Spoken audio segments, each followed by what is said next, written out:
Baik, jadi pertama kita ingin mengucapkan pengajar lima terlebih dahulu jadi ya. Om Swastiastu. Assalamualaikum warahmatullahi wabarakatuh. Salam budaya dan salam sejahtera buat kita semua.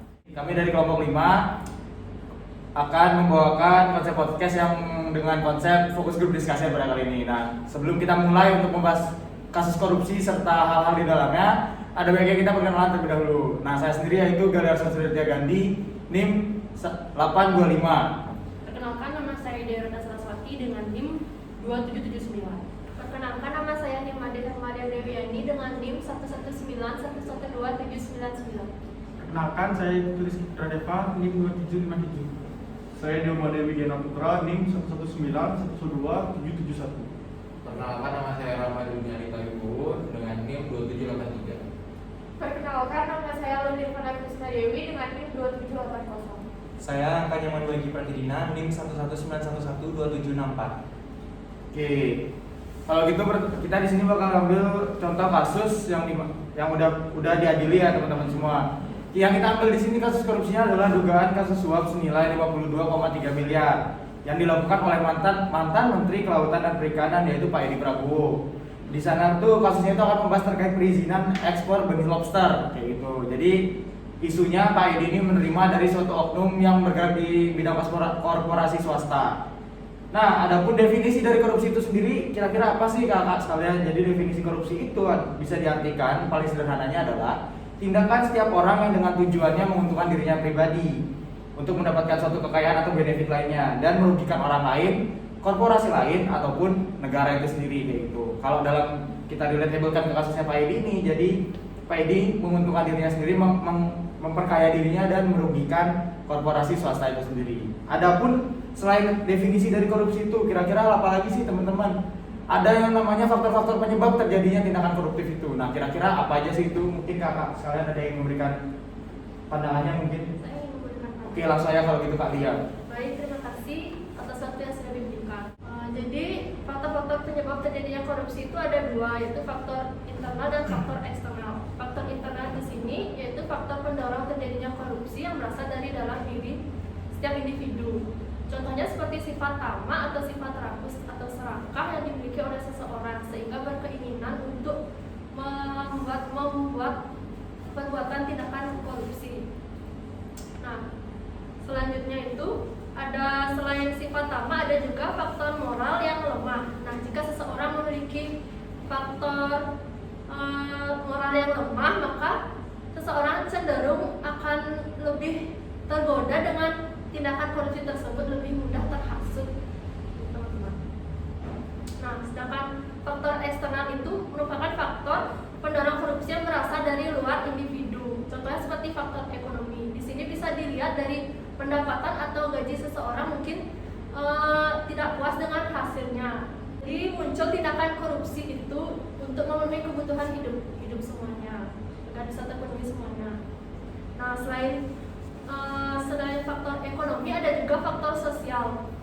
Faktor sosial di sini jika dilihat dari kasus suap benih lobster, kondisi sosial masyarakat di sekitar pelaku yaitu Edi Prabowo memicu dilakukannya tindakan suap menyuap.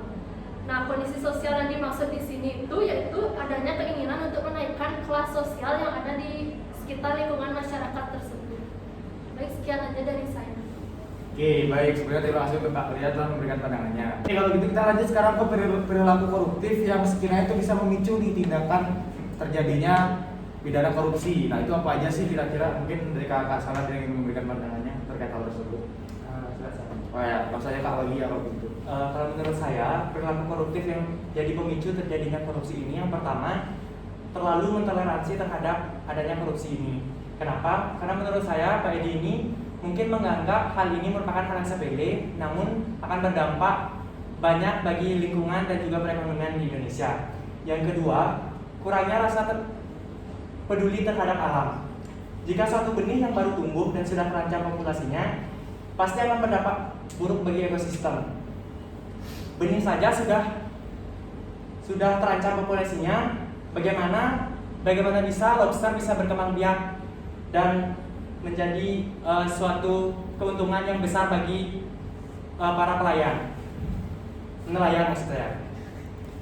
Padahal jika lobster yang telah diternakan dan dijual dengan ukuran yang besar, nilai ekonomisnya pasti akan lebih besar dibandingkan dengan menjual suatu benih yang hanya seharga 1 ekor 10.000. Yang ketiga, terlalu serakah dan terlalu mementingkan kebutuhan pribadi. Dalam kasus ini, di mana ia menerima sebanyak 52,3 miliar uang suap, dan itu merupakan uang yang sangat banyak dan khusus untuk dirinya sendiri. Yang keempat, tidak bertanggung jawab terhadap jabatan. Di mana yang seperti kita ketahui, Pak Edi ini merupakan seorang menteri perikanan dan kelautan. Ini merupakan tidak bertanggung jawab terhadap jabatannya dia, di mana dia merupakan ketua dari suatu bidang ini. Jika ketua saja bertindak seperti itu, apakah yang lainnya akan mengikuti dia atau gimana? Yang pastinya itu pasti akan berdampak buruk bagi lingkungan sosial seperti yang dikatakan tadi. Cukup segitu aja. Oke, baik. Makasih ya untuk Kak Wahyu telah memberikan pandangannya. Nah, kalau gitu sekarang nih kira-kira bentuk korupsi itu ada apa aja sih gitu kan? Dari tadi kita udah tahu faktor penyebabnya dan penyebab pemicu. Nah, sekarang bentuk-bentuknya itu apa aja tuh kira-kira? Mungkin Kak sekarang ingin memberikan pandangannya nggak terkait hal tersebut? Jadi saya di sini ingin memberikan pandangan Oke, saya. langsung aja Kak Fana. Iya, jadi ada 30 bentuk korupsi. Namun ke 30 bentuk korupsi ini dapat dikelompokkan menjadi 7. Yaitu yang pertama ada korupsi yang terkait dengan kerugian keuangan negara, kemudian ada dengan suap menyuap, ada penggelapan dalam jabatan, yang keempat ada pemerasan, terus yang kelima ada perbuatan curang, yang keenam benturan kepentingan dalam pengadaan, dan yang ketujuh gratifikasi. Jadi jika kita kaitkan masalah benih ekspor ini termasuk ke dalam bentuk apa sih gitu? Kalau menurut saya itu termasuk ke dalam bentuk suap menyuap. Karena apa? Seperti yang tadi Kak Gali dan Kak Wahyu sampaikan, bahwa Pak Edi Prabowo ini menerima suap sebesar 52,3 miliar. Ya benar ya. Jadi beliau mendapatkan uang ini itu dari kebijakan dan regulasi yang beliau keluarkan sendiri terkait perizinan benih lobster itu sendiri. Demikian sih kalau dari saya. Oke, baik. Terima kasih untuk Kak Fana akan memberikan pandangannya tadi. Nah, sekarang dampak masif apa sih kiranya yang ditimbulin oleh kasus yang bukan disebabkan dilakukan oleh Pak Edi ini gitu loh. Dan kira-kira kalau kita korupsi itu dampaknya apaan gitu? Tentu ada dampak kan kalau kita misalkan melakukan sebuah perbuatan. Nah, mungkin kalau kakak sekarang ada yang berpendapat nggak terkait Mungkin dampak? aku mau ngasih pendapat sama teori. Oke, baik langsung aja Kak Dunia. Jadi saya ada dampak masuknya itu ada 3 poin yang aku sangat tekanin. Yang pertama dampak korupsi terhadap sosial dan kemiskinan masyarakat. Di dampak korupsi ini ada 3 poin lagi di dalamnya, yaitu perilaku korupsi yang tertanam pada anak di bawah umur, kriminalitas semakin meningkat, serta lambatnya penentasan kemiskinan. Jadi kenapa sih tertanamnya korupsi pada di bawah umur? Karena kan kalau misalnya kita tahu kalau misalnya masalah-masalah korupsi kan pasti bakal diberitakan di media massa seperti TV contohnya. Terus anak-anak biasanya nonton TV dong. Misalnya sekelibat dia bakal dengar tuh yang kayak korupsi itu. Akhirnya semakin besar dia akhirnya tahu apa itu makna dari korupsi segala macam hal. Terus dia nyoba dengan korupsi kecil kayak misalnya minta duit 10.000 buat bayar apa, ternyata cuma harganya 5.000 nya buat belanja segala macam hal. Itu sih yang menjadi perilaku korupsi yang tertanam pada anak di bawah umur. Terus ada dampak korupsi terhadap politik dan demokrasi. Ini di dalamnya juga ada 3 poin juga. Kepemimpinan yang berjiwa korup, terus hilangnya rasa percaya masyarakat terhadap lembaga negara, terus ada hancurnya kedaulatan rakyat. Udah jelas banget nih dijelasin kepemimpinan yang berjiwa korup. Jadi kan kita tahu kalau misalnya Pak Edi adalah Menteri Kelautan ya, Menteri Kelautan, di mana dia memimpin aspek-aspek yang ada di lautan kita. Dan kita juga tahu kalau misalnya hampir 70% daerah kita itu adalah lautan, 70-60% gitu. Jadi lautan menurut aku ya, lautan itu sangat penting banget buat kita, dimana kita bisa ngelakuin banyak hal di lautan, bisa mancing di laut buat mencari sosok nasi segala macam hal. Terlebih lagi kita tahu harga lobster itu sangat mahal banget, apalagi dengan dijualnya benih-benih lobster itu harganya di benih itu sangat murah. Kalau misalnya kita ekspor dijual dengan harga murah, sedangkan kalau misalnya kita rawat dia sampai besar dan segala udah matang lah anggapannya, si lobster itu bisa sangat menguntungkan sekali untuk nelayan. Jadi itu sangat gimana ya, bisa membuat masyarakat menjadi lemah ekonominya menurut aku ya. Terus ada dampak korupsi terhadap penegakan hukum. Di sini ada 3 poin juga: tidak terwujudnya suatu keadilan dalam masyarakat, hilangnya kepercayaan publik terhadap proses dan lembaga hukum, dan hukum yang bisa dibeli. Udah pasti hukum bisa dibeli kalau misalnya secara tidak langsung.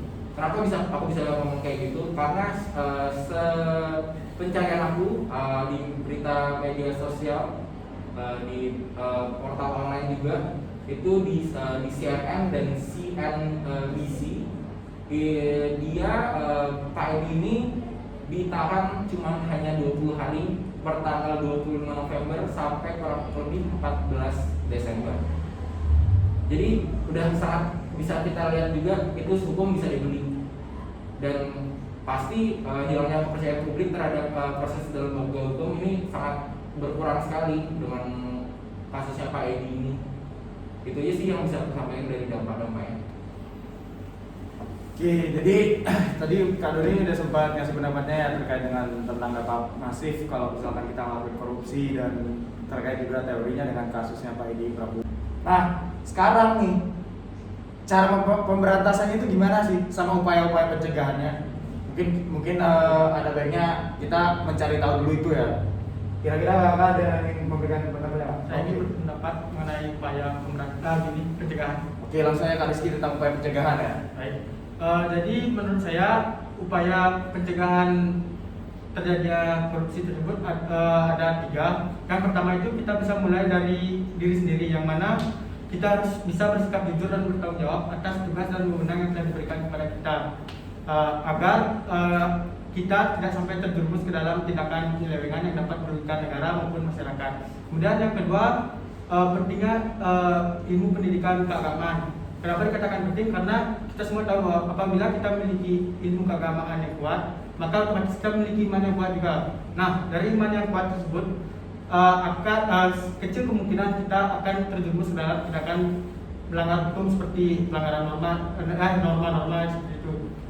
Dan yang ketiga itu upaya pencegahan dari secara hukum, yang mana hukum itu memberikan sanksi yang tegas kepada para pelaku pelanggar hukum, seperti contohnya itu koruptor. Nah, jika dikaitkan dengan kasus korupsi tersebut, Pak Edi telah melakukan penyelewengan yang merugikan negara. Dari data yang saya dapat, Pak Edi menyebabkan kerugian negara itu sekitar 900 miliar. Kalau saya yang salah, tolong koreksi. Nah, dari kasus tersebut, Pak Edi hanya diberi hukuman selama 20 hari seperti yang dibilang Kak Doni. Nah, sedangkan jika dilihat dari kasus lainnya seperti seorang nenek yang mencuri kayu jati, dia divonis tahanan 1 tahun penjara dan masa percobaan selama 18 bulan serta didenda 500.000. Nah, dari sana bisa kita nilai bahwa hukum di negara kita itu kurang adil, belum bisa dibilang tumpul ke atas, tajam ke bawah. Nah, untuk itu sebaiknya hukum kita itu lebih diperkuat dan sanksi itu lebih dipertegas agar para pelaku pelanggaran hukum tersebut memiliki efek jera. Dan selain itu juga apabila hukum kita kuat, hal tersebut akan memberi rasa takut pada orang-orang atau pejabat negara lainnya yang mungkin ingin melakukan tindakan pelanggaran hukum seperti korupsi tersebut. Mungkin itu saja dari saya. Terima kasih. Oke, baik, makasih. Mungkin untuk sebelum mengambil poin-poinnya ya, ada lagi nggak Kakak yang menambahkan terkait pemberantasannya sama upaya pencegahan? Mungkin ya sedikit menyanggah dari kan tadi Pak Rizky kan bilang menurut pendapat ya, tapi kalau saya coba bilang mengenai teori yang sudah ada. Oke, baik Kak Dewa, silakan. Oke, jadi dari literatur yang pernah saya baca, jadi pemberantasan korupsi itu bisa melalui 2 pendekatan. Yang pertama itu pendekatan penal yang bersifat represif, dan juga pendekatan non penal yang bersifat preventif. saya bahas dulu pendekatan non penal yang bersifat preventif ya.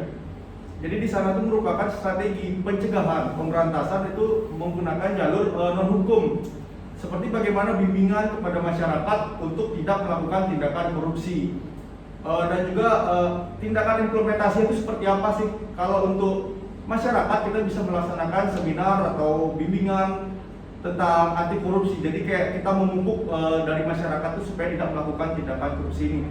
Dan untuk instansi atau perusahaan itu kita bisa dengan melakukan penataan laporan keuangan dan evaluasi terkait keuangan ini tuh. Jadi bisa dibilang non penal ini merupakan tindakan pencegahan sebelum terjadinya korupsi. Dan lanjut ke pendekatan penal atau yang bersifat represif itu, jadi di sana tuh udah bersifat ke hukum, jadi mengacu ke hukum, yang di mana nanti itu dengan diciptakannya sebuah lembaga anti korupsi dan juga instrumen hukum yang akan memperkuat dari lembaga anti korupsi itu untuk bertindak.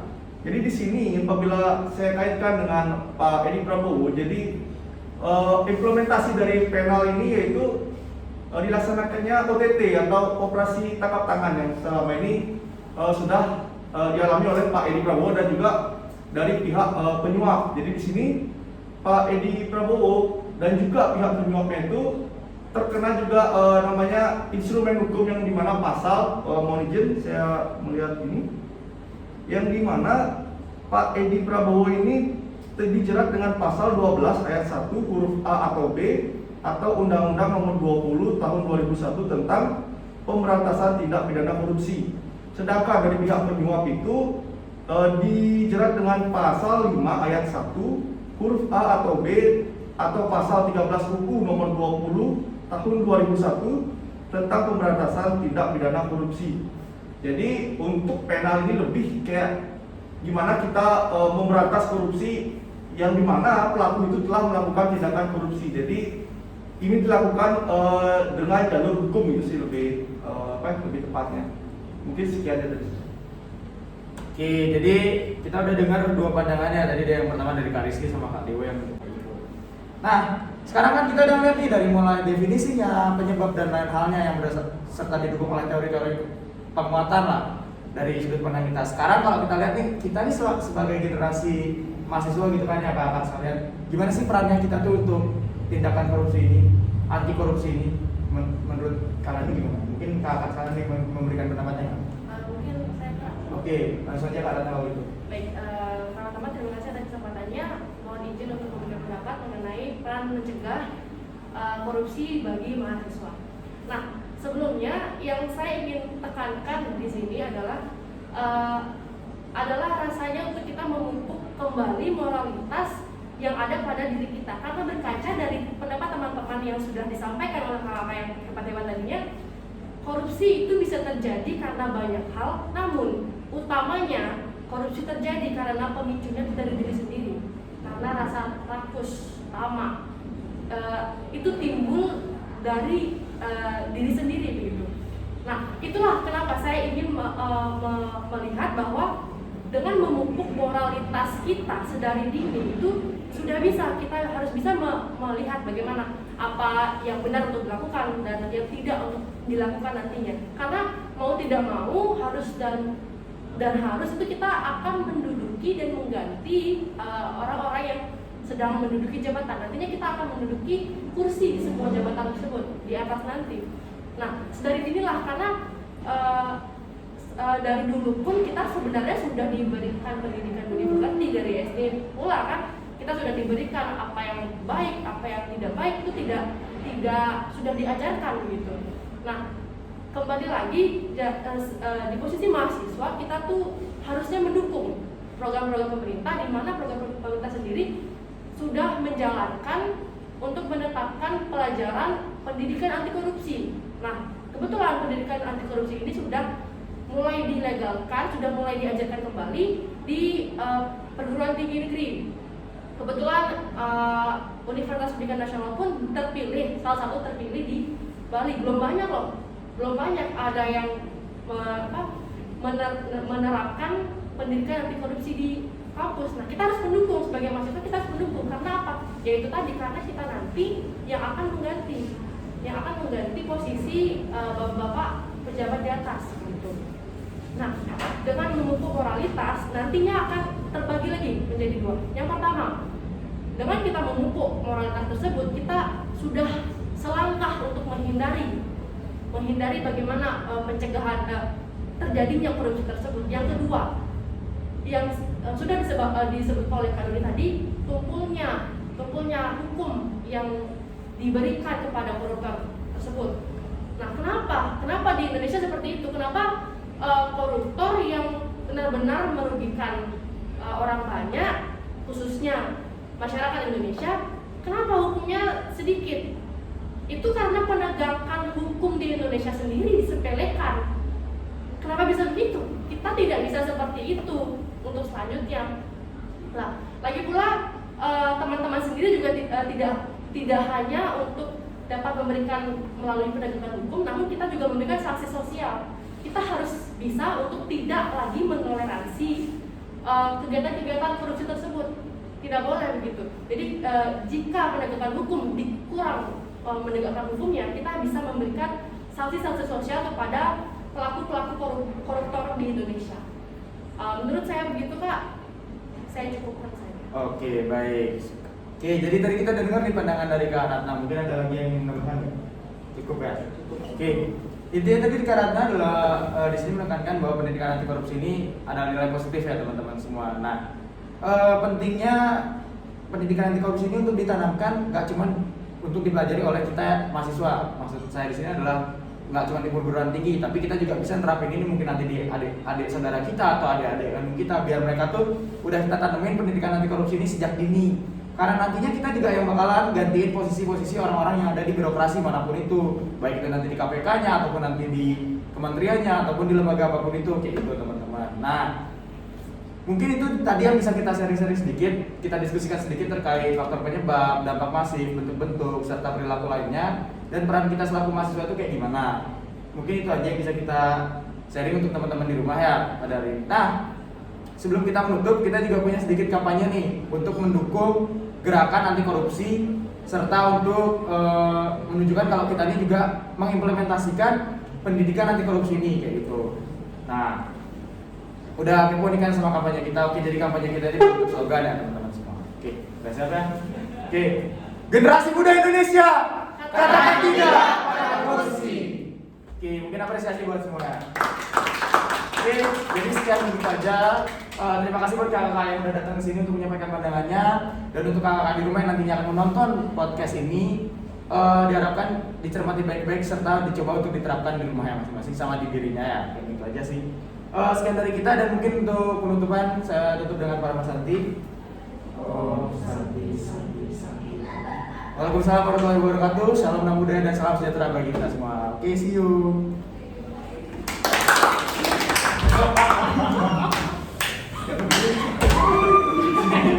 Berapa menit, Cok?